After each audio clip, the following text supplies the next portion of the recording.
کہ نائب وزیر اعظم اسحاق ڈار کہہ رہے ہیں کہ ایران نے پاکستانی پرچم بردار مزید 20 جہازوں کو آبنائے ہرمز سے گزرنے کی اجازت دے دی ہے۔ پاکستانی پرچم بردار 2 جہاز روزانہ آبنائے ہرمز سے گزرا کریں گے۔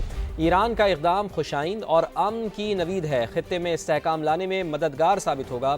ایران کا مثبت اعلان امن کی جانب اہم پیش رفت کی نشاندہی کرتا ہے۔ نائب وزیر اعظم نے ایکس پر پیغام میں مزید کہا ہے کہ ایران کا اقدام ہماری مشترکہ کوششوں کو مزید مضبوط کرے گا۔ مذاکرات، سفارتکاری اور اعتماد سازی ہی آگے بڑھنے کا واحد راستہ ہے۔ تو اہم خبر، اہم ڈیولپمنٹ کہ ایران کی پاکستان کے پرچم بردار مزید 20 جہازوں کو آبنائے ہرمز سے گزرنے کی اجازت۔ پاکستانی پرچم بردار 2 جہاز روانہ آبنائے ہرمز سے گزریں گے۔ نائب وزیر اعظم اسحاق ڈار کی جانب سے ایسا بتایا گیا ہے۔ ایران کا اقدام خوش آئند اور امن کی نوید ہے، خطے میں استحکام لانے میں یہ مددگار ثابت ہوگا۔ ایران کا مثبت اعلان امن کی جانب اہم پیش رفت کی نشاندہی کرتا ہے، اسحاق ڈار کا ایسا بتانا ہے۔ پاکستان ثالثی اور سفارتکاری کا نیا باب رقم کرنے کو تیار ہے۔ ایران اور امریکہ کو ایک میز پر بٹھانے کی تیاری ہو رہی ہے۔ آج اسلام آباد میں بڑی بیٹھک لگنے والی ہے۔ مشرق وسطی میں قیام امن کا مشن 1 پوائنٹ ایجنڈا ہوگا۔ ترکی اور مصر کے وزرائے خارجہ پاکستان پہنچ گئے ہیں۔ ترک وزیر خارجہ حاقان فیدان اور مصری وزیر خارجہ ڈاکٹر بدر العطائی نے خطے کی صورتحال پر 4 ملکی وزرائے خارجہ کے اہم ترین اجلاس میں شرکت کریں گے۔ سعودی عرب کے وزیر خارجہ فیصل بن فرحان بھی موجود ہوں گے۔ اجلاس کی صدارت نائب وزیر اعظم اسحاق ڈار کریں گے۔ معزز مہمانوں کی وزیر اعظم میاں شہباز شریف سے بھی ملاقات ہوگی۔ خطے میں کشیدگی ختم کرانے کے لیے تجاویز کا تبادلہ ہوگا۔ ترجمان دفتر خارجہ کے مطابق برادر ممالک کے وزرائے خارجہ کا دورہ باہمی تعاون کو مزید مضبوط بنائے گا۔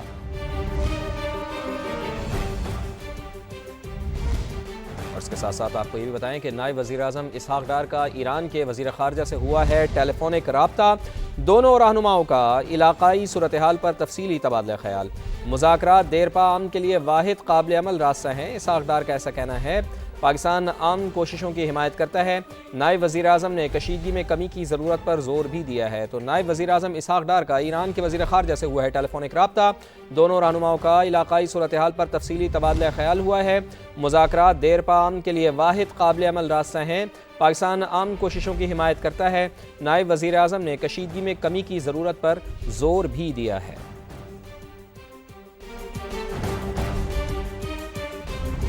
اور خطے میں جاری جنگ ختم کرانے کے لیے مفاہمتی عمل تیز، پاکستان نے ایران کو اعتماد میں لے لیا ہے۔ وزیر اعظم میاں شہباز شریف کا صدر مسعود پزشکیان سے ٹیلی فونک رابطہ ہوا ہے۔ 1 گھنٹہ طویل گفتگو میں قیام امن پر تفصیلی بات چیت ہوئی ہے۔ نائب وزیر اعظم اور فیلڈ مارشل کی کاوشوں سے بھی آگاہ کیا۔ ایرانی صدر کی پاکستان کے مثبت کردار کی تعریف، مذاکرات اور ثالثی کے لیے اعتماد سازی کی ضرورت پر زور دیا ہے۔ بارود کے ڈھیر پر سفارتکاری، پاکستان نے کمان سنبھال لی۔ وزیر اعظم نے ایران کے صدر کو اعتماد میں لے لیا۔ شہباز شریف اور مسعود پزشکیان کی 1 گھنٹے سے زیادہ بات چیت، کشیدگی میں کمی، امن کی کوششوں پر تفصیلی تبادلہ خیال۔ وزیر اعظم نے نائب وزیر اعظم اسحاق ڈار اور فیلڈ مارشل سید عاصم منیر کے امریکہ، خلیجی اور اسلامی ممالک کے ساتھ سفارتی رابطوں سے آگاہ کیا۔ شہباز شریف نے کہا، کوششوں کا مقصد امن مذاکرات کے لیے سازگار ماحول پیدا کرنا ہے۔ امید ہے اجتماعی کاوشیں کشیدگی کے خاتمے کی مؤثر راہ نکالیں گی۔ وزیر اعظم کی ایک بار پھر ایران پر حملوں کی مذمت، مشکل حالات میں ایرانی عوام کے ساتھ مکمل یکجہتی اور حمایت کا اعادہ۔ ایرانی صدر مسعود پزشکیان کی پاکستان کے مثبت کردار کی تعریف، مذاکرات اور ثالثی کے لیے اعتماد سازی کی ضرورت پر زور دیا۔ زیادہ تر عسکری اہداف حاصل کر لیے ہیں، ایران میں طویل قیام کا کوئی ارادہ نہیں ہے۔ صدر ڈونلڈ ٹرمپ حالیہ کارروائی کچھ وقت کے لیے جاری رکھیں گے۔ امریکی نائب صدر JD وینس کی گفتگو، کہا کوشش ہے کہ مستقبل میں ایران میں دوبارہ کارروائی کی ضرورت نہ پڑے۔ تہران اب بھی دھمکیاں دے رہا ہے اور جوہری ہتھیار بنانے کی کوششیں کر رہا ہے۔ کارروائی کا مقصد ایران کو جوہری ہتھیاروں سے روکنا ہے۔ ایک طرف ہو رہی ہیں مذاکرات کی باتیں تو دوسری طرف ایران کے خلاف زمینی کارروائی کی تیاریاں بھی جاری ہیں۔ امریکہ کے مزید فوجی مشرق وسطیٰ پہنچ گئے ہیں۔ امریکی سینٹ کام کے مطابق امریکی بحری جنگی جہاز ٹریپولی پر موجود 3500 فوجی خطے میں پہنچ چکے ہیں۔ جدید بحری جہاز پر جنگی طیارے اور تکنیکی آلات بھی موجود ہیں۔ چند روز پہلے امریکی محکمہ جنگ نے نئے فوجی دستے مشرق وسطیٰ بھیجنے کے احکامات جاری کیے تھے۔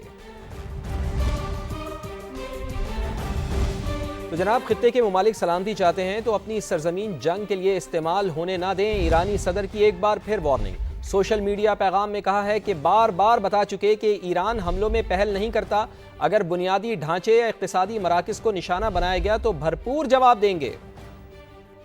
آپ کو بتائیں کہ خطے کے بعد خطے کے جو ممالک ہیں وہ سلامتی چاہتے ہیں تو اپنی سرزمین جنگ کے لیے استعمال ہونے نہ دیں۔ ایرانی صدر کی ایک بار پھر وارننگ۔ سوشل میڈیا پیغام میں انہوں نے کہا ہے کہ ہم بار بار بتا چکے ہیں کہ ایران حملوں میں ہرگز پہل نہیں کرتا، اگر بنیادی ڈھانچے یا اقتصادی مراکز کو نشانہ بنایا گیا تو پھر ہم جواب کا حق محفوظ رکھتے ہیں اور ہم بھرپور جواب دیں گے۔ صدر مسعود پزشکیان کی جانب سے ایسا کہا جا رہا ہے۔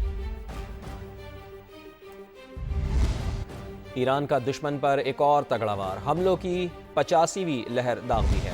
تل ابیب میں دھماکوں کی گونج، حیفا اور ڈیمونا میں نیول ہیڈ کوارٹرز، ریڈار اور بندرگاہ نشانہ بنے ہیں۔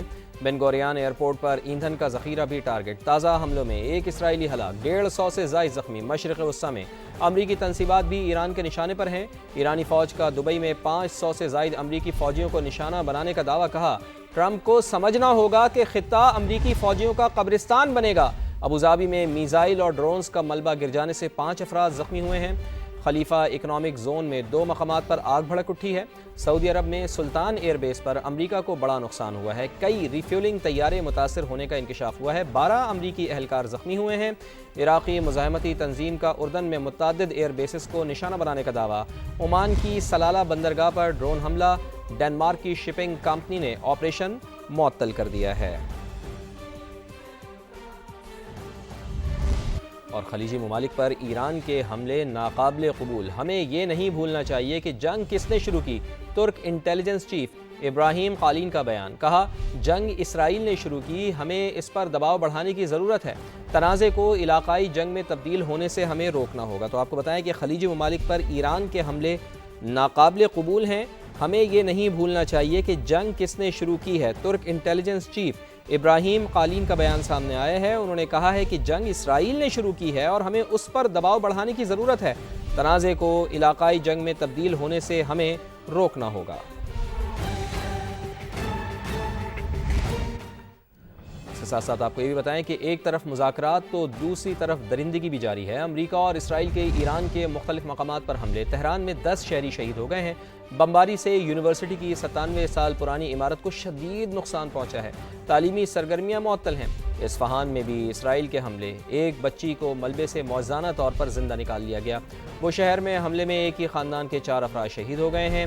ایرانی ریڈ کریسنٹ کے مطابق فضائی حملوں میں اب تک 71,000 گھروں اور 20,000 تجارتی مراکز کو نقصان پہنچ چکا، جبکہ 600 اسکولز اور 295 طبی یونٹس تباہ ہوئے ہیں۔ عالمی توانائی ایجنسی نے تصدیق کر دی ہے، تابکاری کے اخراج کا امکان بھی مسترد کر دیا گیا ہے۔ امریکہ ایران میں غیر قانونی ہتھیار استعمال کر رہا ہے۔